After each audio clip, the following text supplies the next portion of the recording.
የንግድ ሀሳብ አላችሁ ግን እንዴት እንደምታስፈጽሙ አታውቁም። ወይም ኢንቨስተር ለማግኘት ትፈልጋላችሁ ግን ምን ሰነድ እንደሚያሳይ አታውቁም። እንግዲያውስ የቢዝነስ ፕላን ምንድነው? ለምን አስፈላጊ ነው? ዛሬ በዚህ ቪዲዮ ውስጥ እኛ ቢዝነስ ፕላንን እንቀይረዋለን በቀላሉ በግልጽና በተግባር። ሰላም ውድ የዩቲዩብ ቻናል ተከታታዮቼ በሙሉ በያላችሁበት ሰላም ይድረሳችሁ። እንዴት ናችሁ? ሰላም ናችሁ? ሁሉ አማን፣ ሁሉ ሰላም። ዛሬ እንግዲህ አዲስ የዩቲዩብ ቻናል ከፍቼ እንግዲህ አስተማሪ የሆነ ቪዲዮዎችን አብረን እንድንማማር አብረን ብዙ ነገሮችን ሼር እንድንደራረግ እንግዲህ አዲስ የትምህርት ቻናል ከፍቻለሁ። እሱም ዩኒቨርሳል ጋይድ የሚል የዩቲዩብ ቻናል ከፍቻለሁ እና በዚህ የዩቲዩብ ቻናል ብዙ ነገሮችን ብዙ የምንማማራቸው ነገሮች ይኖራሉ። ዛሬ እንግዲህ የመጀመሪያ ቪዲዮ ነው። በዛሬው የመጀመሪያ ቪዲዮ በቢዝነስ ፕላን የሚል ርዕስ ይዤላችሁ ቀርብ ያለውና ዛሬ በዚህ ቪዲዮ በግልጽ ቀላል በሆነ መንገድ የቢዝነስ ፕላን ማለት ምን እንደሆነ አስፈላጊነቱ እና ክፍሎቹን እንመለከታለን አንድ በአንድ ማለት ነው። እስከ መጨረሻው ድረስ ተከታተሉ። እሺ፣ መጀመሪያ እንግዲህ የቢዝነስ ፕላን ምንድን ነው? ወይም የቢዝነስ እቅድ ወይም በአማርኛው ስንጠራው የቢዝነስ እቅድ እንለዋለን። በእንግሊዝኛው ደግሞ ቢዝነስ ፕላን የምንለው እንግዲህ ብዙዎቻችን በትምህርት ላይ ያሳለፍን ወይም በተለያየ የቢዝነስ ስራ ላይ የምናሳልፍ ሰዎች እንግዲህ ቢዝነስ ፕላን ምን እንደሆነ ይገባናል እና ከሱ እንግዲህ ምንድን ነው የሚለውን እንማማራለን ማለት ነው። ስለዚህ ቢዝነስ ፕላን ወይም የቢዝነስ እቅድ ማለት ማንኛውም ድርጅት ወይም ኢንተርፕራይዝ ሊተገብር ያሰበው የንግድ ስራ ግብ፣ ዓላማ ምን እንደሆነ፣ የስራው ሂደት ምን እንደሚመስልና እንዴት እንደሚሰራ እንዲሁም እያንዳንዱ ክንውን መቼ እንደሚሰራ የሚያስረዳ ዶክመንት ወይም ሰነድ ማለት ነው። ስለዚህ ቢዝነስ ፕላን እንግዲህ ቢዝነስ ፕላን ስናስብ ያው ቢዝነስ ማን መሆን ይኖርብናል። የግድ ግን አይጠበቅብንም። ግን ለወደፊት ልንሰራቸው ያሰብነው የቢዝነስ እቅድ ማለት ነው። ስለዚህ ወደ ሁለተኛው ስንቀጥል የቢዝነስ ፕላን አስፈላጊነቱ ወይም ኢምፖርታንሱ ወይም ፐርፐዙ ምንድን ነው? ለምንድን ነው የሚያስፈልገን? ምን ሊሰራልን ነው የሚለውን እናያለን አንድ በአንድ ማለት ነው። ስለዚህ የመጀመሪያ የቢዝነስ ፕላን አስፈላጊነቱ ቢዝነሳችንን በትክክል እንዲያውቅ ይጠቅመናል ማለት ሌላኛው ሰው የኛ ቢዝነስ ምን እንደሆነ፣ ምን አይነት ፕሮዳክቶች እንደሚያቀርብ፣ ምን አይነት ቢዝነስ ለወደፊት ልናስኬድ እንዳሰብን ሰው አንብቦ እንዲረዳው አይቶ ከዶክመንቱ ላይ እንዲረዳ ያደርጋል ማለት ነው። ስለዚህ የመጀመሪያው አስፈላጊነቱ ወይም ኢምፖርታንሱ እሱ ነው ማለት ነው። ወደ ሁለተኛው ስንሄድ ደግሞ ኢንቨስተሮችን ለማሳየት ቢዝነስ ፕላን ስናስብ ብዙ ነገሮችን እናስባለን። ምክንያቱም ሰፋ አድርገን ስለምናስብ ብዙ ኢንቨስተሮች ይኖራሉ ቢዝነሱ ዓለም ላይ እየሰሩ ያሉ። እነሱ ደግሞ ከኛ ጋር ኮወርከር ሆነን አንድ ላይ ለመስራት ወይም ተጋግዘው እንትን ለማለት ስናስብ ኢንቨስተሮችን ለማሳየት ለማስጎብኘት ቢዝነሳችን ሊያከናውናቸው ያሰበው ወደፊት ላይ ይሄ ነው የሚለውን ነገር ለማስረዳት ይጠቅመናል ማለት ነው። ሌላኛው ትኩረት እንዳናጠፋ ነው። ትኩረት እንዳናጠፋ ማለት ምክንያቱም ቢዝነስ ፕላን ዶክመንት እስከሆነ ድረስ እያንዳንዷ ነገር ፕላኗ በተባለችው እቅድ፣ ሰዓት እና ጊዜ ነው ማለት የሚፈጸመው ማለት ነው። ስለዚህ ያንን ለማስተካከል ሲባል ትኩረታችን እንዳናጣ ልክ ቢዝነሳችን ላይ ፎከስ አድርገን እንድንሰራ የሚረዳን አንዱ እንትን ነው ማለት ነው። ሌላኛው ውሳኔዎችን ለማስፈጸም ይረዳል። ምክንያቱም እያንዳንዱ ፕላን የተደረገ ነገር እንዲፈጸም ይረዳናል ማለት አንድ ማለት ነው። የሚያሳያቸው ነገሮች ደግሞ ይኖራሉ። ቢዝነስ ፕላን ውስጥ የመጀመሪያ የንግድ ሀሳብ መግለጫ ነው። ምክንያቱም ቢዝነስ ከተባለ ድረስ ንግድ አለ ማለት ነው። ስለዚህ የንግድ ሀሳብ መግለጫ ዲስክሪፕሽን የምንለው ወይም ቢዝነስ ዲስክሪፕሽን የምንለው እሱ አለ ማለት ነው። ሌላኛው ደግሞ ለወደፊት እቅዳችን ምን ሊያደርግ እንዳሰበ፣ ምን እንደሚያደርግ፣ እቅዱ ምን እንደሚያከናውን የሚገልጽልን ይሆናል ማለት ነው። ሌላኛው በዚህ ውስጥ የምናገኘው ደግሞ የገንዘብና የምክንያት ትንታኔ ነው። ምክንያቱም ማለት ይሄ ፋይናንሻል ፍሎዋችን ምን ማለት ለምን እንደሚውል፣ ለምን ፐርፐዝ እንደሚል፣ ያ ገንዘብ ምን አይነት ነገሮች ወይም ፕሮዳክቶችን ልናስፋፋ እንደምንችል የሚገልጽልን ማለት ነው። ወይም ፋይናንሻል አናሊሲስ የምንለው ማለት ነው። ሌላኛው ደግሞ የሚያሳየን ቢዝነስ ፕላን ስራ እንዴት እንደሚቀጥልና የስራ ምክር ያስቀምጣል መጨረሻ ላይ ወይም ሳመሪ የምንለው ማለት ነው። ስለዚህ ስራችን እንዴት እንደሚቀጥል፣ ምን ነገሮችን ሊያስኬድ እንደሚችል እነዚህን ነገሮች እንትን ይላል ማለት ነው። እነኚህ የሚያሳያቸው የቢዝነስ ፕላን መገለጫዎች ናቸው ማለት ነው። ወደ ሌላኛው ፓርት ስንሄድ እንግዲህ ያው መጀመሪያም እንደገለጽኩት የቢዝነስ ፕላን አንዱ ክፍሎች የምንላቸው እናያለን ብያለሁ። አንድ በአንድ እናያለን። የመጀመሪያው እንግዲህ የቢዝነስ ፕላን እቅዶች ወይም ሜን ሴክሽን ኦፍ ቢዝነስ ፕላን የምንላቸው በእንግሊዝኛው እንግዲህ በዋነኝነት ወደ 7 የሚሆኑ አሉ። የመጀመሪያው መግቢያ ነው። ምክንያቱም ቢዝነስ ፕላን ዶክመንት ሲዘጋጅ ወይም ሰነድ ሲዘጋጅ የራሱ የሆነ መግቢያ አለ ወይም ኤክስኪዩቲቭ ሳማሪ የምንለው ማለት ነው። ስለዚህ እሱ ደግሞ የሚይዛቸው የቢዝነስ ሀሳብ አጭር ማጠቃለያ። ምክንያቱም ቢዝነስ ፕላን ላይ ምን አይነት ሀሳቦች ምን አይነት የቢዝነስ ሀሳቦች እንደሚንጸባረቁ ወደፊት ላይ ቢዝነስ ፕላናችን ምን አይነት ፕላን እንዳለው አጭር ጠቅለል ባለ መልኩ የሚያስቀምጥልን ክፍል ነው ማለት ነው፣ ወይም የምናይበት መንገድ ማለት ነው። ጠቅለል ባለ መልኩ ወይም ኤክስኪዩቲቭ ሳማሪ የምንለው ይሄ። ሌላኛው ደግሞ በዚህ ውስጥ ደግሞ የሚካተተው ዓላማ ወይም ቢዝነስ ጎልስ የምንላቸው።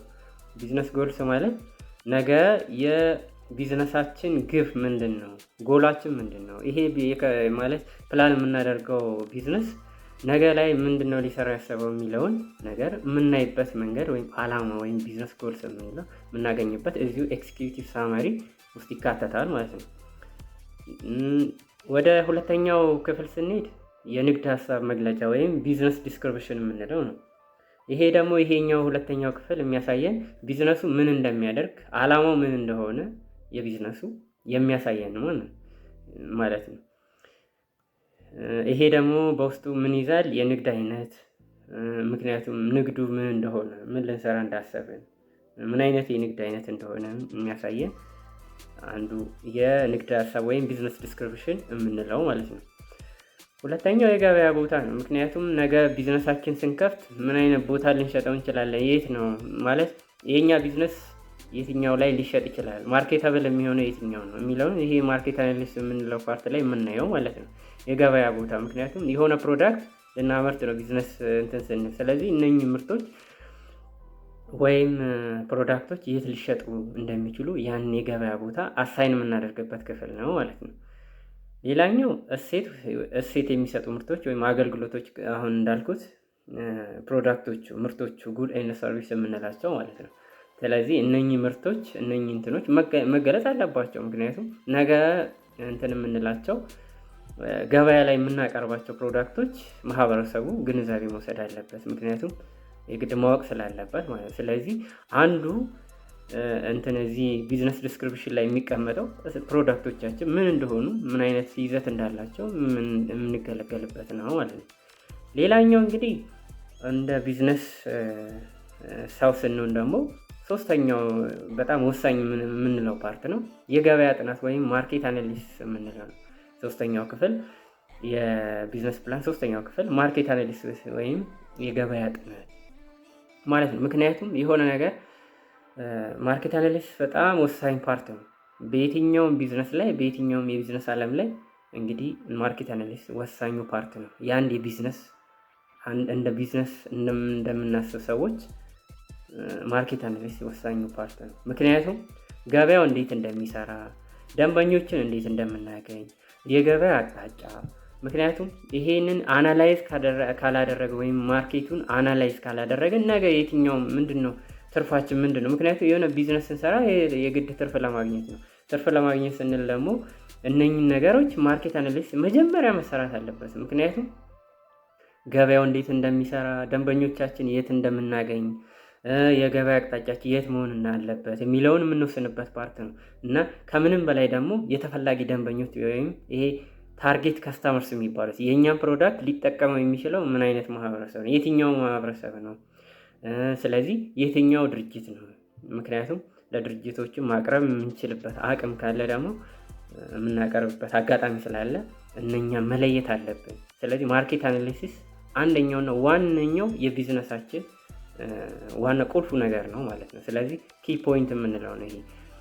ስለዚህ እነኚህን ነገሮች ማርኬት አናሊሲስ የሚገልጽበት ክፍል ነው።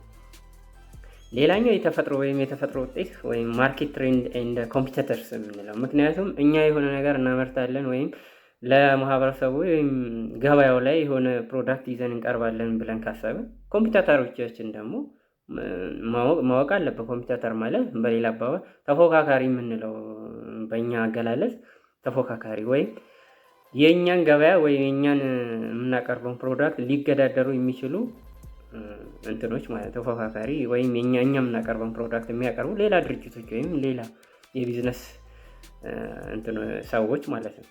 እና ሌላኛው ደግሞ በዚህ ውስጥ የምንለው ማርኬት ትሬንድ በዚህ ውስጥ የሚካተት ነው። በቃ በዚህ ማርኬት አናሊሲስ በጣም ወሳኝ የሚባለው ፓርት ላይ የምናገኘው አንዱ ማርኬት ትሬንድ ነው። ምክንያቱም ገበያው ምን ይፈልጋል፣ ማህበረሰቡ ምን ይፈልጋል የሚለውን የምንረዳበት አንዱ የቢዝነስ አናሊሲስ ወይም ማርኬት አናሊሲስ ላይ የሚካተት ሌላ ኪ ፖይንት ነው ማለት ነው።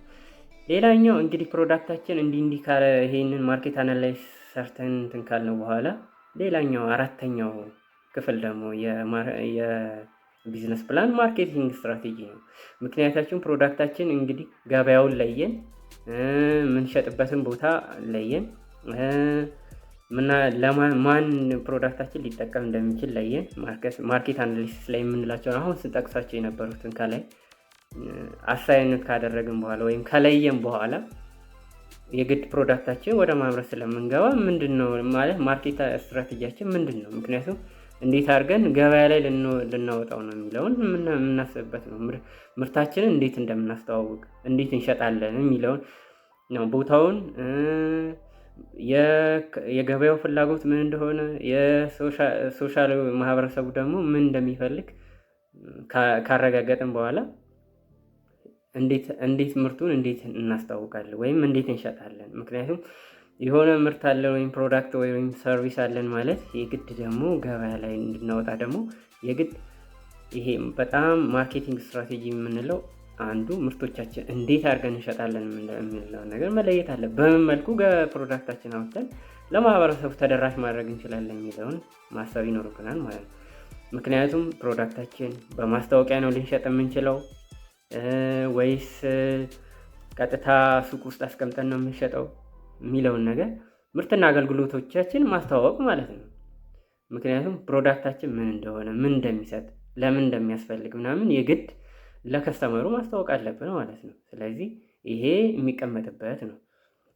ምክንያቱም ማርኬቲንግ ስትራቴጂ በጣም ወሳኝ ነገር ነው። አንደኛው ከማርኬት አናሊሲስ ቀጥሎ ማርኬቲንግ ስትራቴጂ የግድ ፕሮዳክታችን ተደራሽ ሊሆን ለማህበረሰቡ የግዴታ እንትን ማለት ስላለብን ይሄን እንትን ማለት አለብን ማለት ነው። ሌላኛው እዚህ ውስጥ የሚካተተው አምስተኛው ክፍል እንግዲህ አስተዳደር ወይም እቅድ ወይም ኦርጋናይዜሽናል ማኔጅመንት የምንለው ነው። ይሄ ማለት በዚህ ቢዝነስ ፕላናችን ውስጥ ምን አይነት ስትራክቸር አለ፣ ቢዝነስ ውስጥ የምናስበው ቢዝነስ ውስጥ የቡድን አባላቶቻችን ጥራታቸው፣ ኳሊቲያቸው፣ ምን አይነት ሙያተኞች እንዳሉ የምንገልጽበት ነው። ምክንያቱም የግድ የሆነ ቢዝነስ ስናስብ እያንዳንዱ ቦታ ላይ በጣም ስኪልፉል የሆኑ ባለሙያዎች ያስፈልጉናል። አስተዳደሩ፣ አወቃቀሩ። ምክንያቱም አንድ ቢዝነስ ሲታሰብ የሆነ ነገር ተቋም ነው። ቢዝነስ መሰረተ ማለት አንድ ተቋም መሰረተ ማለት ነው። ስለዚህ የተለያየ ሙያተኞች፣ የተለያየ አስተዳደራዊ ስራዎች ይሰራሉ። ምክንያቱም እንደ ተቋም ስናስብ ማለት ነው። ስለዚህ በዚህ ውስጥ ምን አለ ማለት ነው የቢዝነስ ቡድን አባላት ይህንን ስራ የሚያከናውኑ እንደነ ኤችአር፣ ፋይናንስ ምናምን የመሳሰሉ ዲፓርትመንቶች፣ አወቃቀሮች ወይም ተግባራዊ የስራ መዋቅር ብለን የምንገልጻቸው ክንውኖች ይገለጻሉ በዚህ ውስጥ በአምስተኛው ክፍል ላይ ማለት ነው። ሌላኛው ዋነኛው ነገር የገንዘብ እቅድ ወይም ፋይናንሻል ፕላን ነው። እዚህ ውስጥ እንግዲህ ያው የግድ አሴ ቢዝነስማን ወይም እንደ ቢዝነስ ሰው ስናስብ ወይም ቢዝነስ እንደ ድርጅት እንደሚከፍት ሰው ስናስብ ደግሞ የግድ ፋይናንሻል ፕላን ያስፈልግናል። ምክንያቱም እያንዳንዷ ፋይናንሻል ፍሎ ደግሞ ማወቅ ስላለብን ማለት ነው። ምክንያቱም እዛ ውስጥ ደግሞ የሚካተቱ ነገሮች አሉ። ይሄ የስድስተኛው ክፍል ነው። እንግዲህ ካየናቸው አምስቱ ቀጥሎ ስድስተኛው ክፍል ይሄ ፋይናንሻል ፕላን የምንለው ክፍል ነው ማለት ነው፣ የቢዝነስ ፕላን።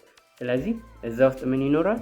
የገቢና የውጭ ትንታኔ ይኖራል ማለት ነው፣ ፋይናንሻል ፍሎ። ምክንያቱም ገቢያችን ምን ሊሆን እንደሚችል፣ ወጪያችን ምን ያህል እንደሚሆን እነኚህ ነገሮች የሚካተቱበት ፋይናንሻል ፕላን። ምክንያቱም የግድ ፋይናንሻል አሰራራችን ካላስተካከልና ካልዘረጋንለት ዝም ብሎ ገንዘብ የሚወጣበት አጋጣሚ ሊኖር ስለሚችል ያ ደግሞ ለኤክስፔንስ ስለሚዳርገን ይሄን ፋይናንሻል ፕላን ያስፈልገናል ማለት ነው። ምክንያቱም ለምሳሌ እነ ብሬክ ኢቨን አናሊሲስ የምንላቸው በትምህርት ላይ የምናውቃቸው እነ ፕሮፊት ፕሮጀክሽን ምናምን ብለን የምንገልጻቸው እነኚህ በፋይናንሻል ፕላን ውስጥ የሚካተቱ የቢዝነስ ፕላን ክፍል ነው ማለት ነው።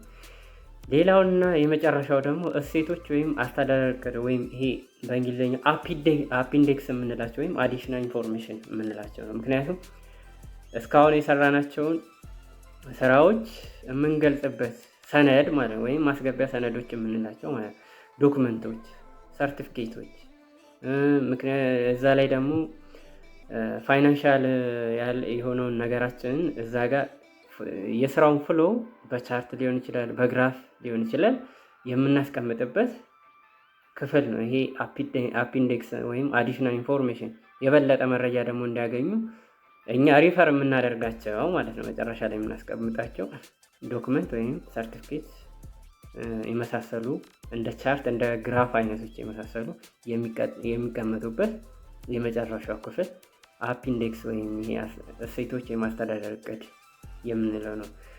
እና ውድ የዩቲዩብ ቻናል ተከታታዮቼ እንግዲህ ስለተከታተላችሁኝ አመሰግናለሁ።